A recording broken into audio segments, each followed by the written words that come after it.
ہوا ویلے وکیل جج صاحب نے گرفتاری کا کہہ دیا ہے کیا؟ عدالت کے باہر بالکنی میں چھوٹی دیوار کے ساتھ ٹیک لگائے سینے پر ہاتھ باندھے آنکھوں پر براؤن سن گلاسز لگائے حارب احمد وہاں کھڑا تھا۔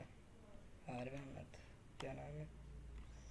تم یہاں سے اپنی شکل گم کرو ورنہ جیل میں ڈال دوں گا۔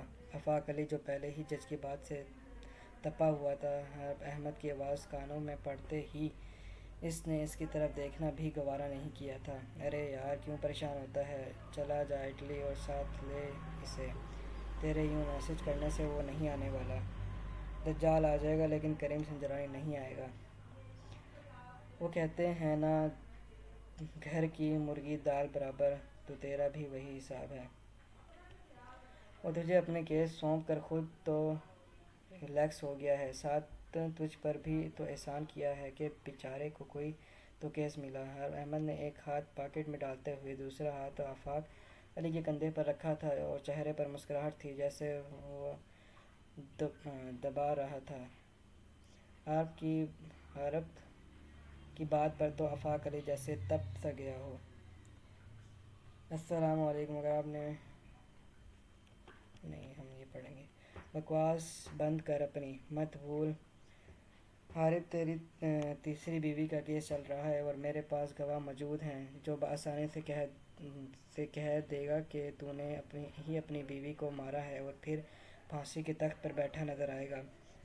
کتنا حسین لگ رہا ہوگا نا تب تو۔ اور میری تیرے ساتھ وہ لاسٹ سیلفی وہ میں اپنے موبائل کے وال پیپر پر لگاؤں گا۔ آفاق علی کی جلی کٹی بات پر حارب احمد کا قہقہہ بلند ہوا تھا۔ اچھا یار بس اب اتنا بھی سیریس مت ہو، میں تو مزاق کر رہا تھا، اور دیکھ کہ میں تیرے لیے ہی آج یہاں آیا ہوں۔ حارب کی بات پر آفاق نے ایک نظر اس پر ڈالی۔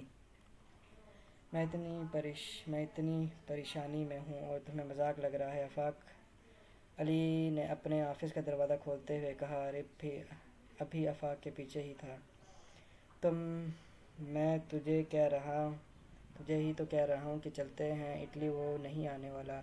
حارب کرسی پر ٹانگ رکھے پرسکون لہجے میں تھا۔ ایک وہی ان تینوں میں ایک بندہ تھا جو ہر صورت حال میں بھی اتنا پرسکون ہوتا تھا۔ یہ بات نہ کریم سنجرانی سمجھ پایا تھا نہ ہی آفاق علی۔ یار میں یہ سوچ رہا ہوں کہ کوئی بھائی اپنے بھائی پر کیس کیسے کر سکتا ہے؟ اب کی بار آفاق کا غصہ اور پریشانی افسوس میں بدل گیا تھا۔ وہ ایک قابل وکیل ہونے کے ساتھ کریم سنجرانی کے سب سے زیادہ کلوز تھا۔ کر سکتا ہے، کیوں نہیں کر سکتا؟ آج کل کے دور میں سگے بھائی نہیں چھوڑتے، تو وہ تو پھر بھی کریم کا سوتیلا بھائی ہے، اور سوتیلے کبھی اپنے نہیں ہوتے جیسے تم ہو۔ آخر میں حارب سیریس بات کرتے ہوئے آفاق کو چونکا گیا تھا، اور آفاق جو ٹیبل پر دونوں کوہنیوں کو جمائے ہاتھوں کی انگلیوں کو آپس میں پیوست کیے بڑی دکھ سے سب سن رہا تھا، چونک گیا تھا۔ حارب میں سچ کہہ رہا ہوں تو میرے ہاتھوں سے قتل ہو جائے گا۔ آفاق جو اتنی سنجیدگی سے حارب کی بات سن رہا تھا، لاسٹ بات پر اس کا دماغ گھوم گیا تھا۔ تو حامی بھر لینا یار، کیا مسئلہ ہے؟ اٹلی جانے پر حارب نے کندھے اچکائے۔ کیوں تم لے جا رہے ہو اپنے خرچے پر؟ آفاق نے بھی حارب کو دکھتی رگ پر ہاتھ رکھا تھا۔ استغفراللہ، میں کیوں اپنے حلال کے پیسے تم پر خرچ کروں؟ بس یہ سمجھ جاؤ کہ کسی نے ارینج کر دیا ہے۔ حارب نے اپنے دائیں آنکھ دبائی۔ اف، یہ انکل جہانگیر بھی نا۔ آفاق ایک سیکنڈ میں جان گیا تھا حارب کا اتنا اصرار کرنے کی کیا وجہ ہو سکتی ہے۔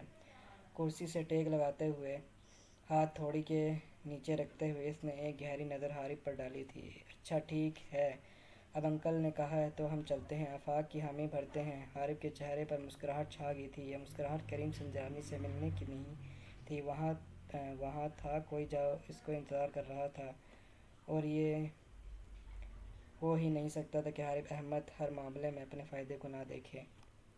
صبح کی کرنیں ہر طرف پھیل رہی تھیں۔ آج فلورنس میں سورج نے اپنی شکل دکھا ہی دی تھی۔ کچن سے ناشتے کی اٹھتی خوشبو چھوٹے سے فلیٹ میں پھیلی ہوئی تھی۔